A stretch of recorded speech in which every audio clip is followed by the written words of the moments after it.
Hi ಸ್ನೇಹಿತರೆ, ಎಲ್ಲರಿಗೂ ನಮಸ್ಕಾರ. ನಾನಿವತ್ತು ನಿಮಗೆಲ್ಲರಿಗೂ ಒಂದು ಇಂಪಾರ್ಟೆಂಟ್ ಸ್ಕ್ಯಾಮ್ ಬಗ್ಗೆ, ಅಂದರೆ ಹೈಟೆಕ್ ಸ್ಕ್ಯಾಮ್ ಬಗ್ಗೆ ನಿಮಗೆ ಒಂದು ಮಾಹಿತಿನ ತಿಳಿಸೋಣ ಅಂತ ಹೇಳ್ಬಿಟ್ಟು ಈ ವಿಡಿಯೋ ಮಾಡ್ತಾಯಿದ್ದೀನಿ ಕ್ವಿಕ್ಕಾಗಿ. ಏನಂತಂದರೆ, ನಮಗೆ ಗೊತ್ತಿರೋರು ಒಬ್ಬರಿಗೆ ಈ ಥರ ಸ್ಕ್ಯಾಮ್ ನಡೆದಿದೆ. ಯಾವ ಥರ ಹೇಳಿದ್ರೆ ಇದು ಹೈಟೆಕ್ ಸ್ಕ್ಯಾಮ್. ಯಾರು ಎಜುಕೇಟೆಡ್ ಆಗಿರ್ತಾರೆ, ಯಾರು ಬ್ಯಾಂಕ್ ಟ್ರಾನ್ಸಾಕ್ಷನ್ನ ಜಾಸ್ತಿ ಮಾಡ್ತಾ ಇರ್ತಾರೆ, ಯಾರ ಅಕೌಂಟಲ್ಲಿ ಅಮೌಂಟ್ ಇದೆ, ಮತ್ತು ಎಜುಕೇಟೆಡ್ ಇರ್ಬೋದು, ಮತ್ತು ಹುಡುಗಿರ್ನ ಇರ್ಬೋದು, ಹೆಂಗಸ್ರ ಇರ್ಬೋದು, ಇಂಥವ್ರನ್ನ ಟಾರ್ಗೆಟ್ ಮಾಡ್ತಿದ್ದಾರೆ ಈ ಹೈಟೆಕ್ ಸ್ಕ್ಯಾಮರ್ಸು. ಹೇಗೆ ಹೈಟೆಕ್ ಸ್ಕ್ಯಾಮರ್ಸು ಇದನ್ನು ವರ್ಕ್ ಮಾಡ್ತಿದ್ದಾರೆ, ಹೇಗೆ ಕಾಲ್ ಮಾಡ್ತಾರೆ ಅಂತ ಹೇಳಿ ನಾನು ಇದನ್ನು ತಿಳಿಸ್ಕೊಡ್ತೀನಿ. ದಯವಿಟ್ಟು ಯಾರೇ ಆಗಿದ್ರು, ಯಾರೇ ಕಾಲ್ ಮಾಡಿದರೂ ಕೂಡ ಪ್ಯಾನಿಕ್ ಆಗಬೇಡಿ. ಅವರು ಯಾವುದೇ ಥರ ನಿಮ್ಮನ್ನು ಮೈಂಡ್ ವಾಶ್ ಮಾಡೋಕ್ಕೆ ಟ್ರೈ ಮಾಡಿದರೂ ಕೂಡ ಅದನ್ನು ಒಂದು ಕ್ಷಣ ಸ್ವಲ್ಪ ಯೋಚನೆ ಮಾಡಿಬಿಟ್ಟು ನೀವು ಮೂವ್ ಆನ್ ಆಗಿ. ಯಾಕೆ ಅಂತ ಅಂದರೆ, ಈ ಯಾವ ಥರ ಕಾಲ್ ಬರ್ತಾ ಇದೆ ಅಂತ ಅಂದರೆ, ನಿಮಗೆ ಒಂದು ಕಾಲ್ ಲ್ಯಾಂಡ್ ಆಗುತ್ತೆ.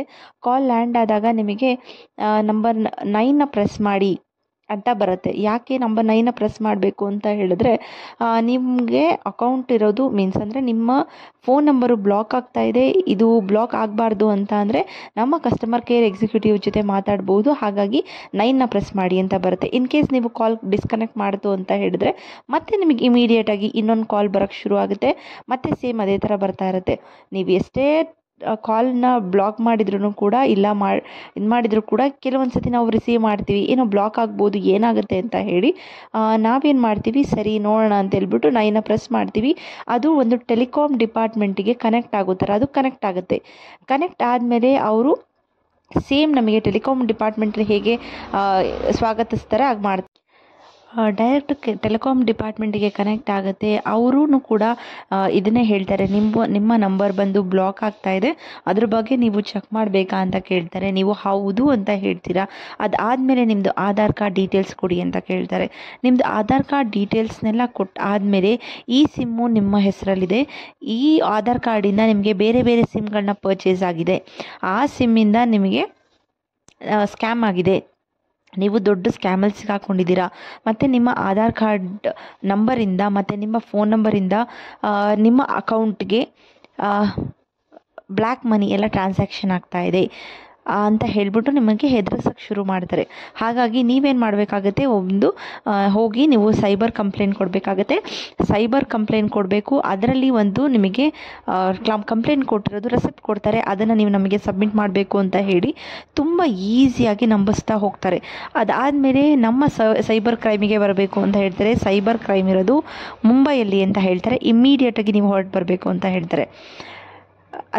ಅದಕ್ಕಿಂತ ಮುಂಚೆ ಏನಾಗುತ್ತೆ, ಸೈಬರ್ ಕ್ರೈಮಿಗೆ ಹೋಗಬೇಕಾಗತ್ತೆ, ನೀವು ಇಮಿಡಿಯೇಟಾಗಿ ಹೋಗಬೇಕಾಗತ್ತೆ ಅಂತ ಹೇಳಿದ ಮೇಲೆ ನಿಮಗೆಲ್ಲ ಬೇಕು ಅಂತ ಹೇಳಿದರೆ ನಾವು ಸೈಬರ್ ಕ್ರೈಮ್ ಡಿಪಾರ್ಟ್ಮೆಂಟಿಗೆ ನಾವು ಫೋನ್ನ ಕನೆಕ್ಟ್ ಮಾಡ್ತೀವಿ, ನೀವು ಲೈನಲ್ಲಿರಿ, ನಿಮಗೆ ಬೇಕು ಅಂದರೆ ನಾವು ಹೆಲ್ಪ್ ಮಾಡ್ತೀವಿ ಅಂತ ಹೇಳ್ತಾರೆ. ಸರಿ ಅಂತ ಅವರೇ ಸೈಬರ್ ಕ್ರೈಮಿಗೆ ಡಿಪಾರ್ಟ್ಮೆಂಟಿಗೆ ಕಾಲ್ ಮಾಡ್ತಾರೆ. ಯಾಕೆಂದರೆ ಅವ್ರದ್ದೆಲ್ಲ ಇಂಟರ್ನಲ್ ಟೀಮ್ ಆಗಿರುತ್ತೆ. ಅವರೇ ಕಾಲ್ ಮಾಡಿ ಅವರೇನು ಹೇಳ್ತಾರೆ, ಸರಿ ಆಯಿತು, ಅವರು ಕೂಡ ನಿಮ್ಮ ಆಧಾರ್ ನಂಬರ್ನ ಕೇಳ್ತಾರೆ.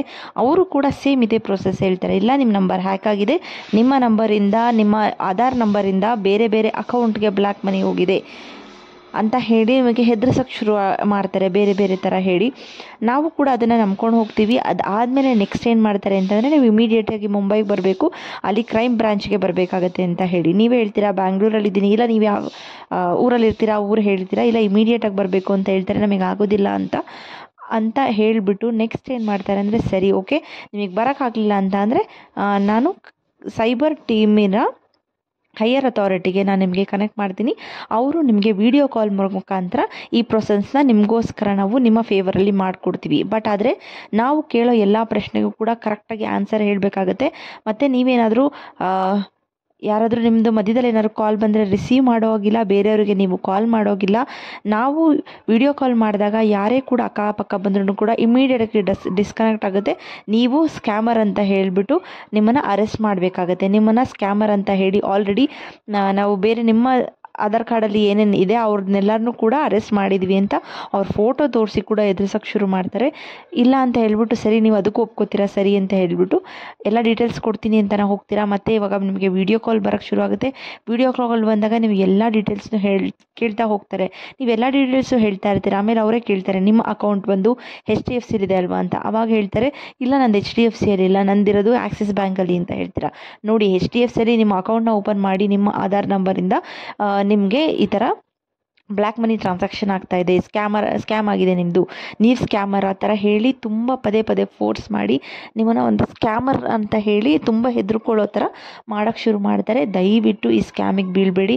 ಏನೇ ಇದ್ರೂ ಕೂಡ ನೀವು ಡೈರೆಕ್ಟಾಗಿ ಹೋಗಿ ಈ ಥರ ಬಂದರೆ ಡೈರೆಕ್ಟಾಗಿ ಹೋಗಿ ನಿಮ್ಮ ಹತ್ರದಲ್ಲಿರೋ ಪೊಲೀಸ್ ಸ್ಟೇಷನ್ಗಿರ್ಬೋದು, ಹತ್ರದಲ್ಲಿರೋ ಬ್ಯಾಂಕಿಂದ ಕಾಲ್ ಮಾಡ್ತಿದ್ದೀನಿ, ಇಲ್ಲ RBI ಇಂದ ಕಾಲ್ ಮಾಡ್ತೀನಿ ಅಂತ ಯಾರೇ ಕಾಲ್ ಮಾಡಿದ್ರು ಸರ ಡೈರೆಕ್ಟಾಗಿ ಹೋಗಿ ನೀವು ಅಲ್ಲೇ ವಿಚಾರಿಸಿ. ಮತ್ತು ಇದನ್ನು ನೆಕ್ಸ್ಟ್ ಏನು ಪ್ರೋಸೆಸ್ ಮಾಡ್ತಾರೆ ಅಂದರೆ ನಾವು ನಿಮಗೆ ಆಲ್ರೆಡಿ ಇನ್ಫಾರ್ಮ್ ಮಾಡಿದ್ದೀವಿ, ಇವಾಗ ನಿಮ್ಮ ಅಕೌಂಟು ಕೂಡ ಫ್ರೀಸ್ ಆಗುತ್ತೆ. ನಿಮ್ಮ ಅಕೌಂಟಲ್ಲಿ ಎಷ್ಟು ಅಮೌಂಟ್ ಇದೆ, ನೀವು ನಿಮ್ಮ ಅಕೌಂಟಿಂದ ಇಷ್ಟು ಅಮೌಂಟ್ನ ಟ್ರಾನ್ಸಾಕ್ಟ್ ಮಾಡಿದ್ದೀರಾ, ಮತ್ತು ನಿಮ್ಮ ಅಕೌಂಟಿಂದನೂ ಕೂಡ ಟ್ರಾನ್ಸಾಕ್ಷನ್ ಆಗಿದೆ, ನಿಮ್ಮ ಅಕೌಂಟಲ್ಲಿ ಎಷ್ಟು ಅಮೌಂಟ್ ಇದೆ, ಎಷ್ಟು ನೀವು ಟ್ರಾನ್ಸಾಕ್ಟ್ ಮಾಡಿದ್ದೀರಾ ಬೇರೆಯವ್ರಿಗೆ ಇಮಿಡಿಯೇಟಾಗಿ ಹೇಳಿ ಅಂತ ಹೇಳ್ತಾರೆ. ನಾವು ಕೂಡ ಎದುರ್ಕೊಂಡು ಏನು ಮಾಡ್ತೀವಿ, ಅದನ್ನು ಚೆಕ್ ಮಾಡಿಬಿಟ್ಟು ಇಲ್ಲ ನನ್ನ ಹತ್ರ ಇಷ್ಟು ಬ್ಯಾಲೆನ್ಸ್ ಇದೆ, ಇಷ್ಟು ಅಮೌಂಟ್ನ ನಾನು ಯಾರಿಗೂ ಟ್ರಾನ್ಸ್ಫರ್ ಮಾಡಿಲ್ಲ, ಲಾಸ್ಟ್ 2-3 ಟ್ರಾನ್ಸಾಕ್ಷನ್ ಕೇಳ್ತಾರೆ, ಇಷ್ಟು ಅಮೌಂಟ್ ಮಾತ್ರ ಟ್ರಾನ್ಸ್ಫರ್ ಮಾಡಿದ್ದೀವಿ ಅಂತ ಹೇಳಿ. ಮತ್ತು ಅವರೇನು ಹೇಳ್ತಾರೆ ಅಂತಂದರೆ ನಿಮ್ಮ ಅಕೌಂಟಲ್ಲಿ 20,000 ಇರಲಿ, 50,000 ಇರಲಿ, ಸರಿ ನಿಮ್ಮ ಅಕೌಂಟಲ್ಲಿ 1,000 ಇಟ್ಬಿಟ್ಟು ಇನ್ನು ಉಳಿದಿದ್ದ ಅಮೌಂಟ್ನ ನಾನು ನಿಮಗೆ ಸೈಬರ್ ಕ್ರೈಮ್ ಡಿಪಾರ್ಟ್ಮೆಂಟ್ದು UPI ID ಕೊಡ್ತೀನಿ, ಆ IDಗೆ ಟ್ರಾನ್ಸ್ಫರ್ ಮಾಡಿ ನಿಮ್ಮದು ಕೇಸ್ ಎಲ್ಲ ಕ್ಲೋಸ್ ಆದಮೇಲೆ 1 ಮಂತ್ ನೀವು ಇದನ್ನು ನಾವು UPI IDಗೆ ನೀವೇನು ಕಳಿಸಿರ್ತೀರ ಸೈಬರ್ ಕ್ರೈಮ್ ಡಿಪಾರ್ಟ್ಮೆಂಟು UPIಲಿ ಬ್ಯಾಂಕಲ್ಲಿ ಇಟ್ಟಿರ್ತೀವಿ, ಅದಾದಮೇಲೆ ನಿಮ್ಮ ಅಕೌಂಟ್ಗೆ ಟ್ರಾನ್ಸಾಕ್ಷನ್ ಮಾಡ್ತೀವಿ ಅಂತ ಹೇಳ್ತೀವಿ. ಅದೇ ಥರ ಇವ್ರು ಏನು ಮಾಡ್ತಾರೆ ಸರಿ ಅಂದ್ಬಿಟ್ಟು ಆ UPI ID ಇಸ್ಕೊಂಡು ಟ್ರಾನ್ಸ್ಫರ್ ಮಾಡ್ತಾರೆ. ಆ UPI ID ಆಗಲಿಲ್ಲ ಅಂದರೆ ಇನ್ನೂ 2-3 UPI ID ಕೊಡ್ತಾ ಹೋಗ್ತಾರೆ, ಅದಕ್ಕೆ ಟ್ರಾನ್ಸ್ಫರ್ ಮಾಡಿ ಅಂತ ಹೇಳಿ. ನೀವು ಟ್ರಾನ್ಸ್ಫರ್ ಮಾಡಿದ್ರಿ ಅಂತ ಹೇಳಿದ್ರೆ ಅಲ್ಲಿಗೆ ಮುಗೀತು, ನಿಮ್ಮ ಅಮೌಂಟ್ ಯಾವತ್ತೂ ವಾಪಸ್ ಬರಲ್ಲ, ಅದು ಹೋಯಿತು ಅಂತ ಹೇಳಿ. ಹಾಗಾಗಿ ನೀವು ಕಷ್ಟಪಟ್ಟು ದುಡ್ದಿರೋ ಹಣ 1,000ನೇ ಇರಲಿ, 2,000ನೇ ಇರಲಿ, ಕೆಲವು ಲಾಸ್ಟಿಗೆ 500 ರೂಪಾಯಿನೇ ಇರಲಿ, ಇಂಥವ್ರ ಹತ್ರ ಮೋಸ ಹೋಗಬೇಡಿ. ಬೇಕಾದ್ರೆ ಬೇರೆಯವ್ರಿಗೆ ಬಡವರಿಗೆ ದಾನ ಮಾಡಿಬಿಡಿ ಆ ದುಡ್ಡನ್ನ. ಅದು ಬಿಟ್ಬಿಟ್ಟು ಈ ಥರ ಸ್ಕ್ಯಾಮರ್ಸಲ್ಲಿ ಸಿಗಾಕೋಗ್ಬಿಡಿ. ಎಷ್ಟು ಬುದ್ಧಿವಂತರಿರ್ತಾರೆ, ಎಷ್ಟು ಇದಾಗ್ತಾರೆ ಅಂಥವ್ರನ್ನೇ ಕೂಡ ಟಾರ್ಗೆಟ್ ಮಾಡ್ತಾ ಇರೋದು. ಹಾಗಾಗಿ ಇದು ಒಂದು ಹೊಸ ಸ್ಕ್ಯಾಮು, ಇದು ಒಂದು ಹೈಟೆಕ್ ಸ್ಕ್ಯಾಮ್ ಅಂತ ಕರಿತಾ ಇದ್ದಾರೆ. ಹಾಗಾಗಿ ದಯವಿಟ್ಟು ಯಾರು ಕೂಡ ಇದರಲ್ಲಿ ಮೋಸ ಹೋಗಬೇಡಿ. ಸೈಬರಿಂದ ಕಾಲ್ ಮಾಡ್ತೀನಿ ಅಂತಾರ, ಪೊಲೀಸ್ ಸ್ಟೇಷನಿಂದ ಕಾಲ್ ಮಾಡ್ತೀನಿ ಅಂತಾರ, ಯಾವುದನ್ನು ಹೋಗ್ಬಿಡಿ ಡೈರೆಕ್ಟಾಗಿ ಹೋಗಿ ಪೊಲೀಸ್ ಸ್ಟೇಷನ್ಗೆ ಹೋಗ್ಬಿಟ್ಟು ಈ ಥರ ಆಗ್ತಿದೆ ಅಂತ ಹೇಳ್ಬಿಟ್ಟು ಕಂಪ್ಲೇಂಟ್ ಕೊಡಿ. ಅವರು ಕೂಡ ನಿಮಗೆ ಅದೇ ಹೇಳ್ತಾರೆ, ನಿಮಗೆ ಆ ಥರ ಕಾಲ್ಸ್ ಬರ್ತಿದೆ ಅಂತಂದರೆ ಇಮ್ಮಿಡಿಯೇಟಾಗಿ ಬ್ಲಾಕ್ ಮಾಡಿ. ಎಷ್ಟು ನಂಬರ್ ಬರುತ್ತೆ ಅಷ್ಟು ನಂಬರ್ ಬ್ಲಾಕ್ ಮಾಡಿ, ಇಲ್ಲ ರಿಸೀವೇ ಮಾಡೋಕ್ಕೆ ಹೋಗಬೇಡಿ. ನೀವು ಅದು ಏನೇ ಬಡ್ಕೋತಾ ಇದ್ರೂ ಪರವಾಗಿಲ್ಲ, ಏನೋ ರಿಸೀವ್ ಮಾಡಿಬಿಡಿ, ಇಲ್ಲ ಬ್ಲಾಕ್ ಮಾಡಿಬಿಡಿ, ಅಷ್ಟೇ ಸೊಲ್ಯೂಷನ್ ಇರೋದು. ಫಸ್ಟು ನೀವು ಏನೇ ಯಾರೇ ಫೋನ್ ಮಾಡಿದರೂ ಕೂಡ ಸ್ವಲ್ಪ ಮೈಂಡಿಗೆ ಬ್ಲ್ಯಾಂಕ್ ಆಗಿಬಿಡುತ್ತೆ. ಯಾರಿಗೆ ಎಷ್ಟೇ ಬುದ್ಧಿವಂತರಿರಲಿ ಬ್ಲ್ಯಾಂಕ್ ಆಗುತ್ತೆ.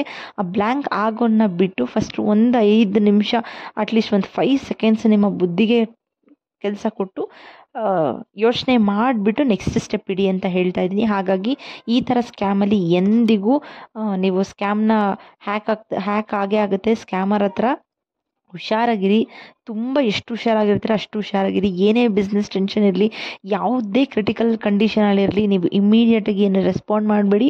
ಹೋಗಿ ಫಸ್ಟು ಪೊಲೀಸ್ ಸ್ಟೇಷನ್ಗೆ ಕಂಪ್ಲೇಂಟ್ ಕೊಡಿ ಅಂತ ಹೇಳ್ತಾ ನಾನು ಈ ವಿಡಿಯೋನ ಮುಗಿಸ್ತಿದ್ದೀನಿ. ಆದಷ್ಟು ಕೇರ್ಫುಲ್ ಆಗಿರಿ ಅಂತ ನಾನು ನಿಮಗೆ ಹೇಳೋದಕ್ಕೆ ಇಷ್ಟಪಡ್ತೀನಿ.